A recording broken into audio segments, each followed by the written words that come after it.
Hello, my name is Mr. Polk and welcome to my kitchen. Today I'd like to show you how to make eclairs and cream puffs. And they start out with a very special dough called pate choux. Pate choux is unique because we actually cook it on the stove first and then we bake it. And what's unique about it is that when it bakes, it puffs up because of all the moisture in there, makes the steam. It puffs up and then the outside will start to crust and set and have a beautiful golden color to it. And the inside, because it's all steam, as soon as you take it out of the oven, that internal structure collapses. And it gives you a pastry with a hollow center then that we can fill. Today I'm going to show you the classic in that we're going to make a cream puff that we'll fill with chantilly. We're going to make an eclair. We're going to make a mousseline, a combination of a custard and the chantilly whipped together. And then we're going to go ahead and dip it in ganache. So to start your pate choux, you're going to take your 2-quart saucepan, and we're going to start with liquid. Some people like to use all water. Some people use all milk. I think you know my style by now. I'm going to do 6 ounces of water and 6 ounces of milk.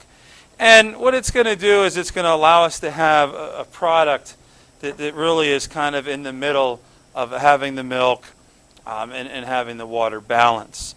We're going to add about 0.3 ounces of sugar to this and a pinch of salt. Okay? Then we're going to whisk it together. Okay, whisk the milk and the water and the sugar, all that together. And then we're going to go ahead and we're going to put in our butter. We're going to put in 6 ounces of unsalted butter. And what you're going to do is you're going to put this on the stove and you're going to bring it to a boil. And you're going to boil it as long as it takes for all of the butter to melt. Once the butter melts, then we'll take a look at the next step. So as you can see, our water and milk mixture has come to a boil. Okay, and our butter has totally melted. So what we're going to do is we're going to take our 12 ounces of bread flour and we're going to put it directly into our pot all at once. And we're going to carefully stir it together. And we're going to do this while keeping it on the heat.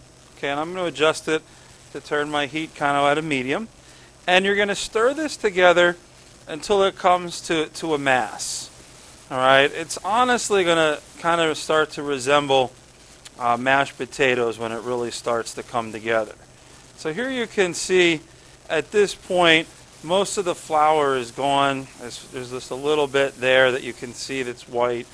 And what I'm doing is working it around to try to get all the lumps out of it, okay, and to try to make it nice and smooth. What I'm going to do now is I'm going to go ahead, now that it's a mass, now I can start my timer. And I want to go ahead and I want to cook this now for about 3 minutes. And what you're going to do is you're going to cook it until it starts to get shiny. So I'm going to go ahead and keep stirring and cooking this. So now that it's cooked for about 3 minutes, you can see that it stays together as a mass. And like I said, it kind of reminds you of an odd-colored mashed potatoes, like a Yukon Gold or something like that. And what you want to do is always make sure you're stirring the bottom so it doesn't burn. And it's going to start to get a little bit of a shine to it. It's probably hard to see in the camera. What I like to do is when you press it with the spatula, it will start to get a little bit wet, a little bit shiny. And then the next step is we're going to take this out of here and we're going to put it into the bowl of a KitchenAid mixer to cool it down. The next step is to add eggs to it. And we can't put the eggs in now because they're going to turn to scrambled eggs. So it's important that we need to cool it. So one method is to transfer it to another bowl and keep stirring it by hand till it gets to about 110 degrees. Or we can put it in a KitchenAid mixer and set it to stir and let it go around until it reaches about 110 degrees. So after it's been mixing a while, you want to turn it off and you want to make sure you check the temperature, all right, with your instant read thermometer. You're looking for about 110 degrees. You don't want it warmer than that or it's liable to cook the eggs, but you don't want it cold either. So we're going to start it on stir and I'm going to put in about half my eggs. And I've got about 12 ounces of eggs there. It may not take all 12 ounces. And I'm going to take it up the stir and I want to get it to combine. What we're going to be looking for is a dough that is shiny, all right, but also it's going to still hold its shape. So you can see now it's starting to go around, and it's starting to make a dough. It's kind of tight right now, so we want to go ahead and add a little bit more egg to it. So we're just going to add a little more egg.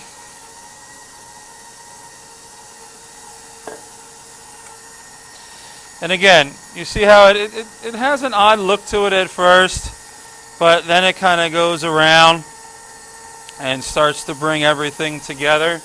At this point, we'll turn off the mixer and check it. So we're going to turn it off. And what we want to do is give it a nice scrape. Okay, we can see that it's starting to come together. It's starting to get a shine to it, but it's still a little bit on the tight side. And I haven't put all of my egg in yet. So I'm going to put in about half of what I have left and bring it around. You don't want to put too much egg or it's going to get too loose. All right? It needs to be at that point where it's firm enough to pipe, but it still has a lot of liquid in it. The more liquid you can get in, the more they're going to puff up, because that's going to make the steam. Okay? So you can see now that it's going around the pate choux, it's starting to look a little bit more like a paste. Okay, we're going to give it one last scrape, and then we'll take a look at it. And again, we're looking at something here where it's hard to see on the camera, but it's starting to get a real nice shine to it. Okay, all right, when you look at it. And it's soft at this point, but when you pipe it, it's still going to hold the shape. So I'm just going to go ahead and add just a little bit more of the egg to it. Then bring that around.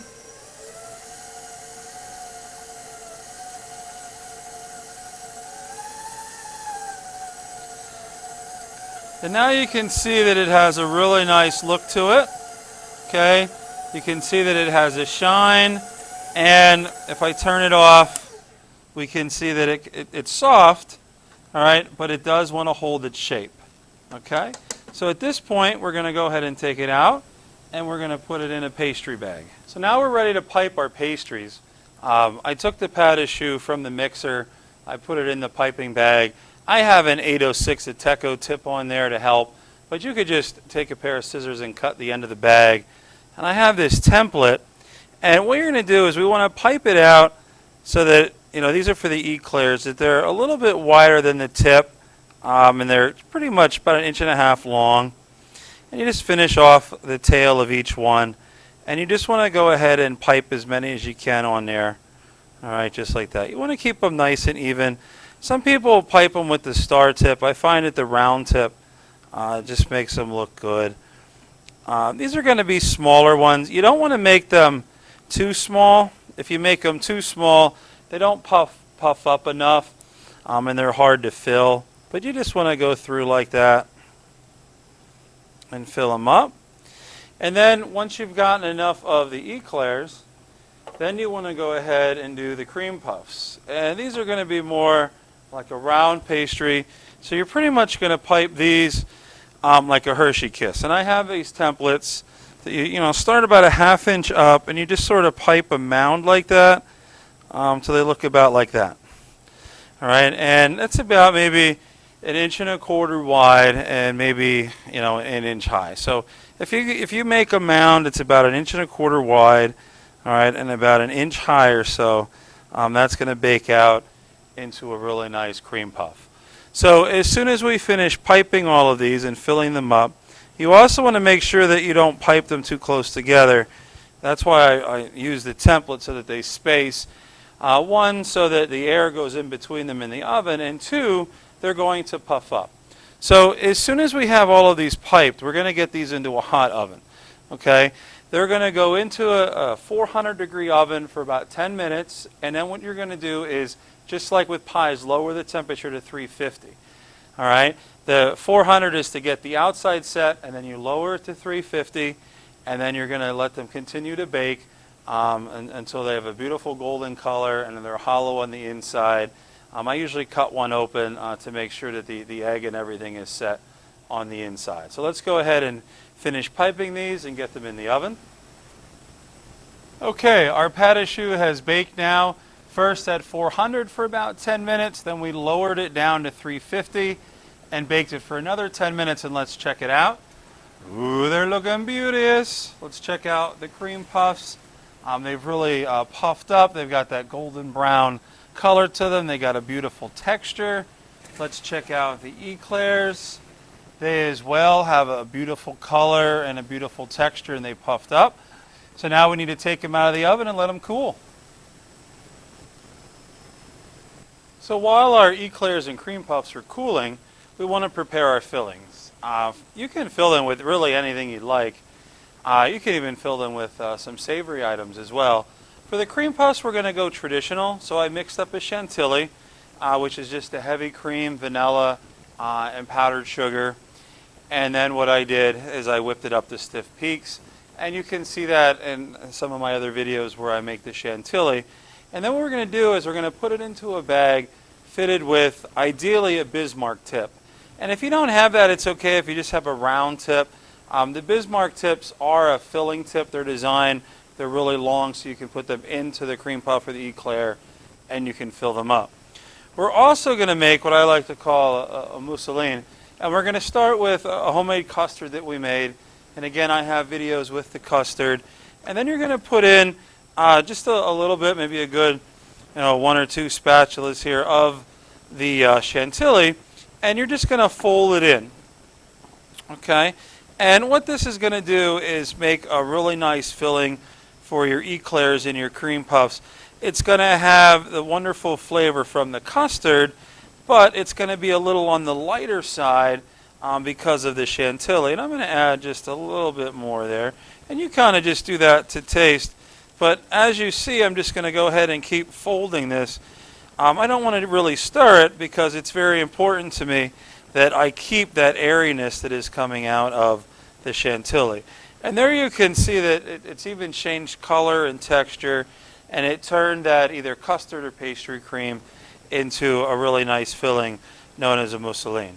So now that we have this prepared, we're ready to go ahead and get our shells and go ahead and fill them up and finish them. So now that your shells have cooled, you want to go ahead and fill them. So we'll start with the eclair. And again, you can fill with whatever you'd really like to, but we're going to go traditional. So we're going to take the Bismarck tip that we talked about, and what you're going to do is you want to hold the eclair, and you want to gently just poke through it with the Bismarck tip. And you could use a regular tip, or you could even cut these in half and put them in with a spoon. And you want to go in and you want to start to squeeze, and you can start to feel it fill up. And then as you squeeze, you want to back off with the tip and then go ahead and fill it up all the way with your mousseline custard mixture. And again, the same thing, you'll go in and you'll start to fill it. And then as you go, you'll feel it kind of puff up a little bit. And then go, after you do a couple, I usually like to break one open just to make sure that they're filling up.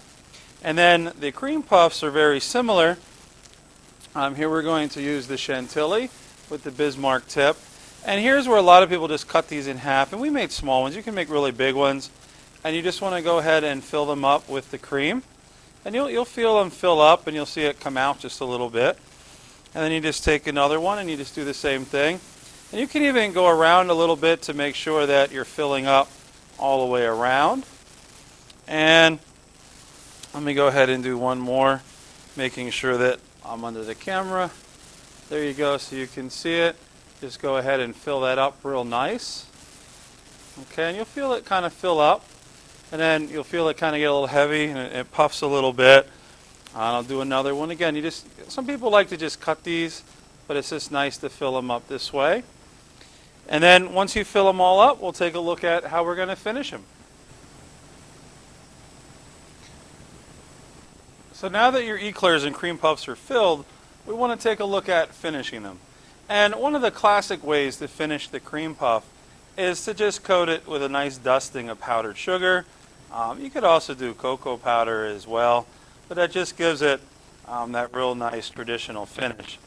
And another way that you can do it that kind of gives it more of a profiterole look is just take some of your ganache that you're going to use for your eclair. And again, my other videos with the cake decorating go over making the ganache. And you can see where you can just take your ganache and drizzle over top and just have a really nice looking cream puff as well. And the beauty of the ganache is it's going to harden, but it's still going to be soft. Then we're going to take a look at the eclairs. And what we want to do there is we want to kind of go ahead and dip them.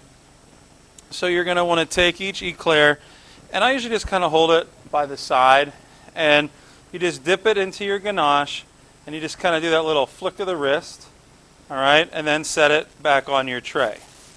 Again, you just kind of grab it by the side, give it a little dip, all right, just like you were doing donuts. And you could drizzle. Some people like to drizzle it on. The thing is, when you do it this way, it coats it. And again, you just get it by the bottom, give it a nice dip into the ganache. And again, the way that I twist the wrist there is how I keep the ganache on the top. And I'll do one more for you.